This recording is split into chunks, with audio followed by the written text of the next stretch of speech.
بسم اللہ الرحمن الرحیم۔ شیخ الاسلام حضرت مولانا مفتی تقی عثمانی دامت برکاتہم العالیہ فرماتے ہیں کہ چند سال پہلے شام کے ایک بزرگ شیخ عبد الفتاح ہمارے یہاں تشریف لائے ہوئے تھے۔ اتفاق سے ایک مقامی دوست بھی اسی وقت آ گئے، اور جب انہوں نے ایک عرب بزرگ کو بیٹھے ہوئے دیکھا تو ان سے دعا کی درخواست کرتے ہوئے کہا کہ میری 2 بیٹیاں شادی کے لائق ہیں، دعا کیجئے کہ اللہ تعالیٰ ان کی شادی کے اسباب پیدا فرما دے۔ شیخ نے ان سے پوچھا کہ کیا ان کے لیے کوئی مناسب رشتہ نہیں مل رہا ہے؟ اس پر انہوں نے جواب دیا کہ رشتہ تو دونوں کا ہو چکا ہے، لیکن میرے پاس اتنے مالی وسائل نہیں ہیں کہ ان کی شادی کر سکوں۔ شیخ نے یہ سن کر انتہائی حیرت سے پوچھا کہ وہ آپ کی لڑکیاں ہیں یا وہ لڑکے ہیں؟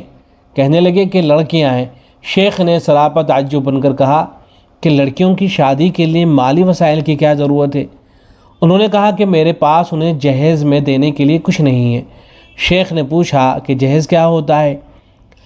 اس پر حاضرین مجلس نے انہیں بتایا کہ ہمارے ملک میں یہ رواج ہے کہ باپ شادی کے وقت اپنی بیٹی کو زیورات، کپڑے، گھر کا اثاثہ اور بہت سا ساز و سامان دیتا ہے، اسے جہیز کہتے ہیں،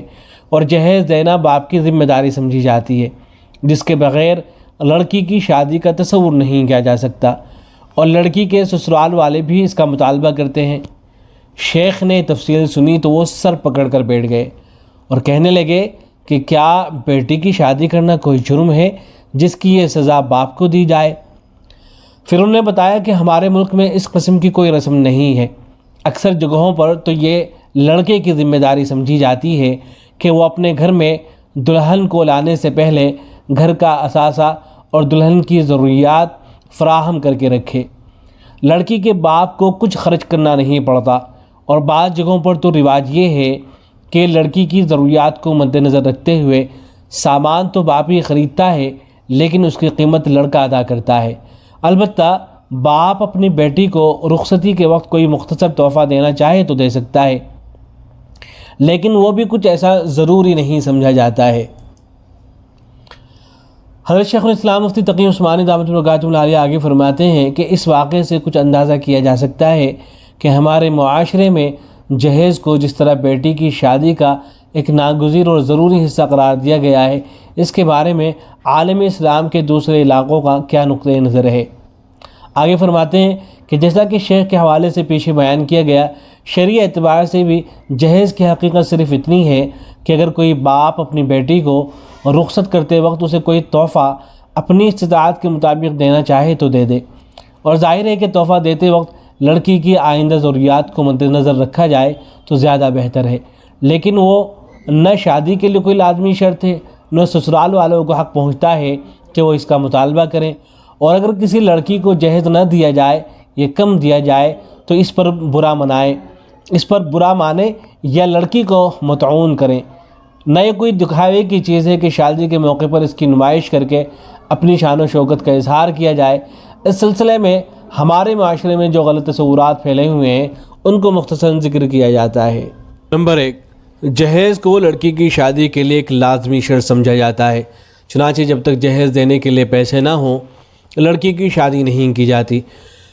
ہمارے معاشرے میں نہ جانے کتنی لڑکیاں اسی وجہ سے بن بیاہ ہی رہتی ہیں کہ باپ کے پاس انہیں دینے کے لیے جہیز نہیں ہوتا، اور جب شادی سر پر آئی جائے تو جہیز کی شرط پوری کرنے کے لیے باپ کو بعض اوقات روپیہ حاصل کرنے کے ناجائز ذرائع اختیار کرنے پڑتے ہیں، اور وہ رشوت، جعل سازی، دھوکہ، فریب اور خیانت جیسے جرائم کے ارتکاب پر آمادہ ہو جاتا ہے۔ اور اگر کوئی باپ اتنا باضمیر ہے کہ ان ناجائز ذرائع کو استعمال نہیں کرنا چاہتا تو کم از کم اپنے آپ کو قرض ادھار کے شکنجے میں جکڑنے پر مجبور ہوتا ہے۔ نمبر 2، جہیز کی مقدار اور اس کے لیے لازمی اشیاء کی فہرست میں بھی روز بروز اضافہ ہوتا جا رہا ہے۔ اب جہیز محض ایک بیٹی کے لیے باپ کا تحفہ نہیں ہے جو اپنی خوش دلی سے اپنی استطاعت کی حد میں رہ کر دے، بلکہ معاشرے کا ایک جبر ہے۔ چنانچہ اس میں صرف بیٹی کی ضروریات ہی داخل نہیں ہے، بلکہ اس کے شوہر کی ضروریات پوری کرنا، اس کے گھر کو مزین کرنا بھی ایک لازمی حصہ ہے، خواہ لڑکی کے باپ کا دل چاہے یا نہ چاہے، اسے یہ تمام لوازم پورے کرنے پڑتے ہیں۔ نمبر 3، بات صرف اتنی نہیں ہے کہ لڑکی کی ضروریات پوری کر کے اس کا دل خوش کیا جائے، بلکہ جہیز کی نمائش کی رسم نے یہ بھی ضروری قرار دے دیا ہے کہ جہیز ایسا ہو کہ جو ہر دیکھنے والے کو خوش کر سکے اور ان کی تعریف حاصل کر سکے۔ نمبر 4، جہیز کے سلسلے میں سب سے گھٹیا بات یہ ہے کہ لڑکی کا شوہر یا اس کے سسرال کے لوگ جہیز پر نظر رکھتے ہیں۔ بعض جگہ تو شاندار جہیز کا مطالبہ پوری ڈھٹائی سے کیا جاتا ہے، اور بعض جگہ اگر صریح مطالبہ نہ ہو تب بھی توقعات باندھی جاتی ہیں کہ دلہن اچھا سا جہیز لے کر آئے گی، اور اگر یہ توقعات پوری نہ ہوں تو لڑکی کو طعنے دے دے کر اس کی ناک میں دم کر دیا جاتا ہے۔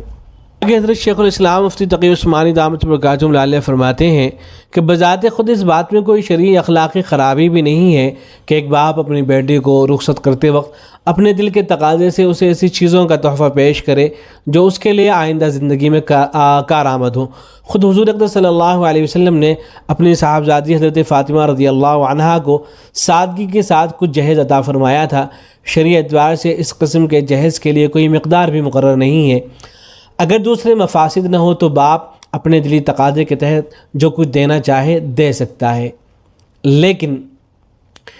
خرابی یہاں سے پیدا ہوتی ہے کہ اول تو اسے نمود اور نمائش کا ذریعہ بنایا جاتا ہے، اور دوسرے لڑکے والے عملاً اسے اپنا حق سمجھتے ہیں، زیادہ سے زیادہ جہیز کی امیدیں باندھتے ہیں، اور انتہائی گھٹیا بات یہ ہے کہ اس کی کمی کی وجہ سے لڑکی اور اس کے گھر والوں کو مطعون کرتے ہیں۔ جہیز کی ان خرابیوں کو ختم کرنے کے لیے معاشرے کے تمام طبقات کو ان تصورات کے خلاف جہاد کرنا پڑے گا۔ تعلیم و تربیت، ذرائع ابلاغ اور وعظ و نصیحت کے ذریعے ان تصورات کی قباحتیں مختلف انداز و اسلوب سے متواتر بیان کرنے اور کرتے رہنے کی ضرورت ہے، یہاں تک کہ گھٹیا باتیں ہر کس و ناکس کی نظر میں ایک ایسا عیب بن جائیں جس کی اپنی طرف نسبت سے لوگ شرمانے لگیں۔ کسی بھی معاشرے میں پھیلے ہوئے غلط تصورات یا بری عادتیں اسی طرح رفتہ رفتہ دور ہوتی ہیں کہ اس معاشرے کے اہل اقتدار، اہل علم و دانش اور دوسرے بارسوخ طبقے مل جل کر ایک ذہنی فضا تیار کرتے ہیں۔ یہ ذہنی فضا رفتہ رفتہ فروغ پاتی ہے اور لوگوں کی تربیت کرتی ہے، لیکن اس کے لیے درد مند دل اور انتھک جد و جہد درکار ہے۔ افسوس ہے کہ ہمارے ان طبقوں کے بیشتر افراد کچھ ایسے مسائل میں الجھ گئے ہیں کہ معاشرے کی اصلاح و تربیت کا کام جو کسی بھی قوم کی تعمیر کے لیے سنگ بنیاد کی حیثیت رکھتا ہے، کسی شمار و قطار میں نظر نہیں آتا۔ ذہنی تربیت اور کردار سازی کا کام سیاست اور فرقہ واریت کی ہاہو میں ایسا گم ہوا ہے کہ اب اس کا نام بھی ایک مذاق معلوم ہونے لگا ہے، لیکن اس صورتحال میں مایوس ہو کر بیٹھ جانا بھی درست نہیں۔ ایک داعی حق کا کام یہ ہے کہ وہ اپنی بات کہنے سے نہ اکتائے، اپنے دائرے کی حد تک کام کرنے سے نہ تھکے۔ بالآخر ایک وقت آتا ہے جب حق و صداقت کی کشش دوسروں کو بھی اپنی طرف کھینچنا شروع کر دیتی ہے، اور قوموں کی نہ صرف سوچ میں بلکہ عمل میں بھی انقلاب آ جاتا ہے۔ السلام علیکم ورحمۃ اللہ۔